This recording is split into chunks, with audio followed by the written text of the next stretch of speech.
Hi friends, welcome to TJ PKT class पे आपका स्वागत है। आज हम लोग एक महत्वपूर्ण जो सभी सामाजिक विज्ञान का पेपर है उसको सॉल्व करने वाले हैं। सामाजिक विज्ञान का पेपर हाफ ईयरली है, जो कि आपके प्री बोर्ड और हाफ ईयरली आपके वहाँ अगर होने जा रहे हैं तो उसके लिए और बोर्ड के लिए बहुत ही महत्वपूर्ण है। इसलिए वीडियो को बिना स्किप किए हुए अंत तक जरूर देखिएगा।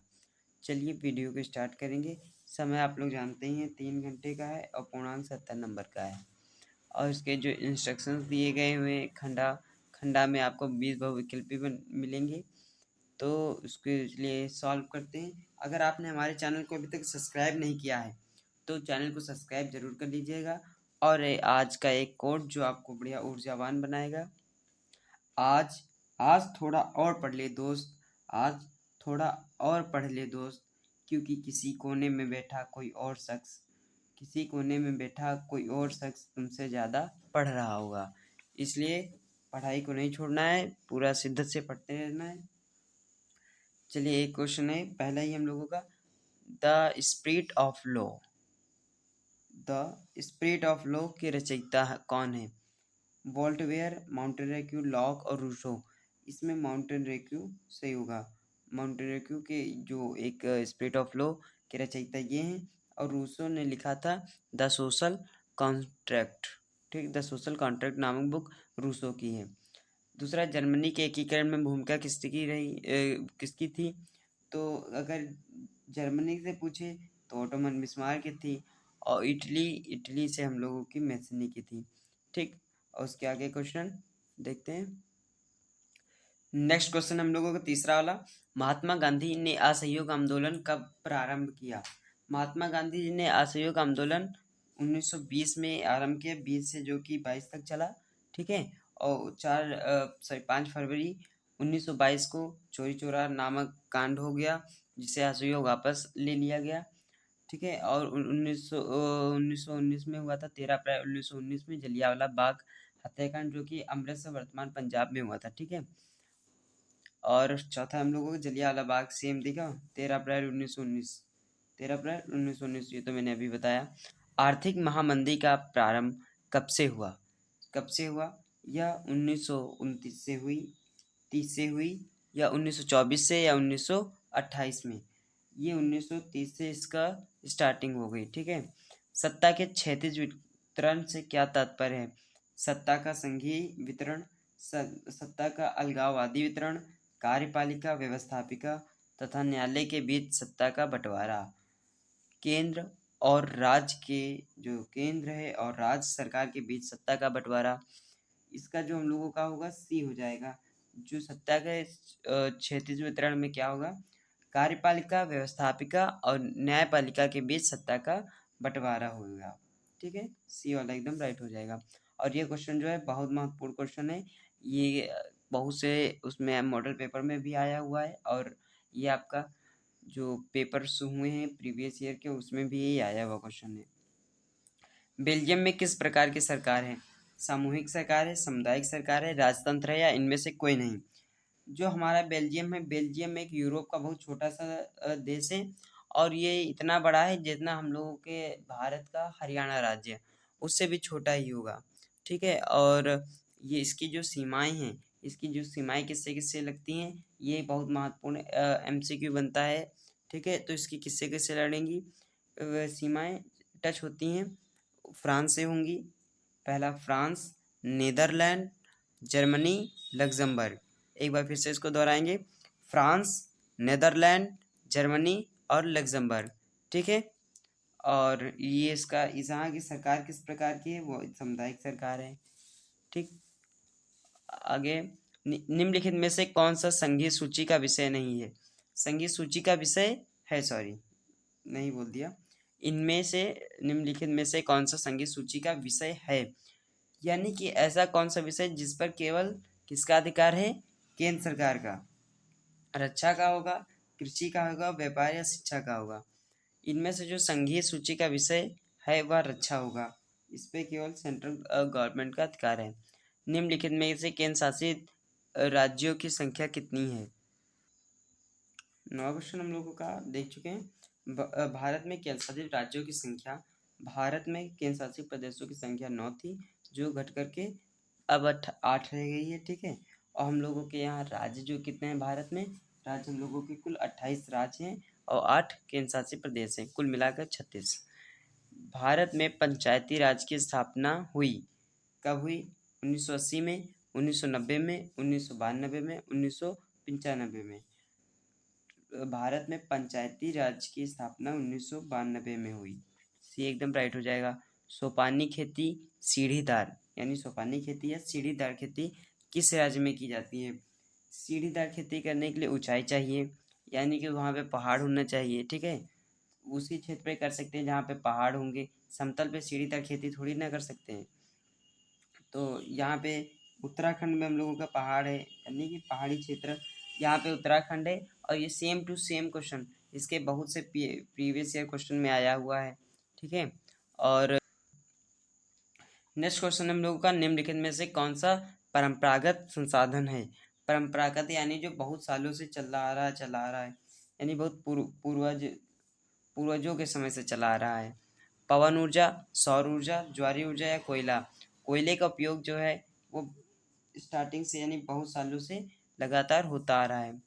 भारत में सबसे पहले वन्य एवं वन्य जीव संरक्षण अधिनियम किस वर्ष लागू किया गया? 1970 में, 72 में, 1975 में, 1980 में। भारत में जो वन एवं वन्य जीव संरक्षण अधिनियम, यह हम लोगों का 1972 में आया। 72 में ये वाला कानून अधिनियम आया और 73 में प्रोजेक्ट टाइगर आया, ठीक। नेक्स्ट आ गया हम लोगों को क्वेश्चन, निम्नलिखित में से कौन सा बांध नर्मदा नदी पर स्थित है? कौन सा बांध स्थित है? सरदार सरोवर बांध, गांधी सागर बांध, राणा प्रताप सागर बांध, सरदार पटेल बांध? इसमें कौन सा है जो नर्मदा नदी पे कौन सा स्थित है? वह है सरदार सरोवर बांध। और इसी जो बांध है, इसी के पास में हम लोगों की लौह पुरुष सरदार वल्लभ भाई जो पटेल जी थे, उनकी प्रतिभा 181 मीटर की जो वहीं स्थापित है, वहीं गुजरात के अंदर ठीक है। विश्व में सर्वाधिक वर्षा किस स्थान पर होती है? सर्वाधिक वर्षा कहाँ होगी? चेन्नई, मासिनराम, चेरापूंजी या न्यूयॉर्क? किसमें सबसे ज़्यादा होगी हम लोगों की वर्षा? वह हो जाएगा मासिंगराम सही हो जाएगा। पहले चेरापूंजी था, लेकिन अब जो एग्जैक्ट है वो मासिंगराम है। किसी देश का विकास निम्नलिखित में से किस आधार पर निर्धारित किया जाता है? यानी हम कैसे पता कर सकते हैं कि इस देश का विकास हो रहा है या नहीं हो रहा है? प्रति व्यक्ति आय से व्यक्तियों की साक्षरता, यानी उसकी जो पढ़ने लिखने वाले कितने प्रतिशत लोग हैं, कितने प्रतिशत लोग नहीं साक्षर, कितने पढ़े लिखे, कितने अनपढ़ हैं। सी है स्वास्थ्य व शिक्षा का स्तर, या इनमें से सभी? ये इसमें से हो जाएगा इनमें से सभी। इन सभी कारणों से हम किसी भी देश के जो विकास है उसको हम लोग देख सकते हैं। नेक्स्ट, निम्नलिखित में से कौन सा एक विकसित देश है? विकसित देश है भारत, ब्राज़ील, बांग्लादेश, फ्रांस। सबसे ज़्यादा विकसित फ्रांस है हम लोगों का, ठीक है। सार्वजनिक तथा निजी क्षेत्र के विभाजन का आधार है रोजगार की शर्तें, उद्यमों का स्वामित्व, श्रमिकों की संख्या, इनमें से कोई नहीं। सार्वजनिक तथा निजी क्षेत्र के जो विभाजन जो होगा वो उद्यमों के स्वामित्व के आधार पर किया जाता है। निम्न में से किसे कृषि एवं सहायक क्षेत्र भी कहते हैं? सहायक क्षेत्र भी कहते हैं कृषि हम लोगों का प्रथम क्षेत्र से आता है, ठीक। तो इसमें प्राथमिक क्षेत्र सही हो जाएगा। और इसी से सभी के सभी उद्योग जो है और औद्योगिक जो हम लोगों को सेकंड वाला होगा, जो सेकंड क्षेत्रक और प्रथम क्षेत्रक, ये दोनों एक दूसरे के पूरक होते हैं, ठीक। राष्ट्रीय गारंटी रोजगार गारंटी राष्ट्रीय ग्रामीण रोजगार गारंटी अधिनियम पारित किया गया, जिसे हम मनरेगा कहते हैं। इसे क्या कहते हैं? मनरेगा कहते हैं, ठीक है। इसकी सन 2006 में स्टार्ट हुआ, सन 2004 में, सन 2007 में या सन 2005 में। इसकी शुरुआत किस वर्ष हुई? इसका हम लोगों का डी एकदम राइट हो जाएगा सन 2005 में। ठीक। और नेक्स्ट क्वेश्चन से आएंगे हम लोगों के वर्णात्मक में इसमें 4 नंबर के आएंगे। 4 नंबर के कुल 8 होंगे, उसमें से 4 करने होंगे आप लोगों को। ओटो वन बिस्मार्क जर्मनी का इटलीकरण, उसकी भूमिका क्या है? इसमें ओटोमन बिस्मार्क और जूसेपे मैथनी, ये दो बहुत महत्वपूर्ण हैं और इन दोनों में से कोई एक बोर्ड पेपर में 100% आता है, पर ईयर आता है। ठीक। और नेक्स्ट इसमें से भूमि के हाथ से निम्नीकरण यानी भूमि कैसे कम हो रही है, इसके बारे में सुझाव देने थे और उसके कारणों का भी बताना था। बहुउद्देशीय नदी परियोजनाएं जो हैं हम लोगों की, सत्ता के ऊर्ध्वाधर एवं क्षैतिज वितरण में अंतर स्पष्ट करना था। भारत के संविधान एवं केंद्र राज्यों की भी शक्तियों का विभाजन। मनरेगा सन 2005 के उद्देश्यों की व्याख्या कीजिए। संगठित तथा असंगठित क्षेत्रों में 4 अंतर। अब वर्णनात्मक दूसरा आएगा, इसमें 6 नंबर के प्रश्न होंगे। 6 नंबर के होंगे। इसमें गांधी जी ने असहयोग आंदोलन क्यों प्रारंभ किया, इसके कारण, और वापसी लेने क्यों वापस हो गया था, चोरी चोरा कांड से वापस हो गया था, सभी लोग जान रहे हैं। या उसकी जगह पे ये भी कर सकते हैं, सबने अवज्ञा आंदोलन का प्रारंभ तथा डांडी मार्च का वर्णन कीजिए। मिट्टी से आप क्या समझते हैं? भारत में पाई जाने वाली विभिन्न मृदाएं का उल्लेख कीजिए। मृदा प्रदन का अर्थ क्या है? मृदा संरक्षण के उपायों को सुझाइए। भारत की संघात्मक शासन व्यवस्था की प्रमुख विशेषताओं का उल्लेख कीजिए। भारतीय समाज में जाति प्रथा अभी भी प्रचलित है, इसके क्या कारण हैं? इसको समाप्त करने के 2 उपाय बताइए। प्राथमिक, द्वितीयक और तृतीयक में अंतर बताइए। जो क्षेत्र हम लोगों का प्रथम जो हम लोगों का वही हो जाएगा कृषि एवं सहायक वाला, जो हम लोगों का पूरा पूरा का पूरा खेती पर होगा, वहाँ से खनन वगैरह भी उसमें आ जाएंगे हम लोगों के।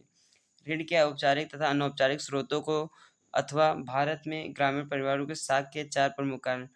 ऋण औपचारिक और अनौपचारिक। जो सरकार से लिए जाते हैं बैंक वगैरह से, वो औपचारिक होंगे, और जो हम लोग रिश्तेदारों से ले लेते हैं, ज़्यादातर भारत में ज़्यादातर ऋण जो है अनौपचारिक तरीके से ही लिया जाता है। ठीक। इसमें हम लोगों को मानचित्र वाला क्वेश्चन आ जाएंगे। वह स्थान जहाँ गांधी जी ने अपना नामक कानून तोड़ा, वो डांडी हो जाएगा। वह स्थान जहाँ सूती मिल, अहमदाबाद के किसान जो मजदूर थे, ठीक, वहाँ पर ये समाधि थे। वह स्थान जहाँ 1929 में कांग्रेस का अधिवेशन हुआ, लाहौर हो जाएगा एकदम राइट आंसर। लाहौर वर्तमान समय में तो पाकिस्तान में, लेकिन तब हम लोगों का पाकिस्तान अलग तो था नहीं, तो भारत में तो पूरा वो पूरा का पूरा भारतीय था, तो वो लाहौर में। ठीक है। वह स्थान जहाँ चोरी चोरा कांड हुआ, अभी बताया, 5 फरवरी 1922, गोरखपुर उत्तर प्रदेश। वह स्थान जहाँ जलियांवाला बाग, अमृतसर पंजाब। दूसरा, पर्वतीय मृदा का एक क्षेत्र। पर्वतीय मृदा का एक क्षेत्र कौन सा हो जाएगा? हम लोगों को कुछ भी आप इधर उत्तर की तरफ दर्शा सकते हैं, ठीक है, या पूर्व दिशा की ओर दर्शा सकते हैं। राणा प्रताप ये कहाँ है? ये राजस्थान में और मध्य प्रदेश से निकलने वाली चंबल नदी पर ये बना हुआ है। ठीक है। गुजरात की राजधानी गांधीनगर। गेहूं के सबसे बड़े उत्पादक राज्य यानी उत्तर प्रदेश, और उसकी राजधानी यानी लखनऊ को दर्शाना था। भारत के किसी एक जूट उत्पादक क्षेत्र यानी उसके लिए जूट के लिए सबसे ज़्यादा जल की आवश्यकता होती है, ऐसा प्रदेश जहाँ पे सबसे ज़्यादा जल आता हो, ठीक है, वो हम लोगों का मध्य प्रदेश, सॉरी, पश्चिम बंगाल। पश्चिम बंगाल तो पहले बंगाल साथ में था, लेकिन जब विभाजित हो गया तो अब हमारे जो भारत का अंदर है राज्य पश्चिम बंगाल, वहाँ पे सबसे ज़्यादा जूट उत्पादक किया जाता है। अब क्योंकि प्लास्टिक का उपयोग होने लगा तो जूट का बहुत कम उपयोग हो पा रहा है, मतलब कि उसके लिए मेहनत भी बहुत ज़्यादा चाहिए और उसकी कीमत भी नहीं मिलती, तो बहुत से किसान नहीं करते हैं। ठीक है। आई होप आप लोगों को वीडियो बहुत अच्छी लगी होगी। तो मिलते हैं नेक्स्ट वीडियो में, तब तक के लिए जय हिंद जय भारत।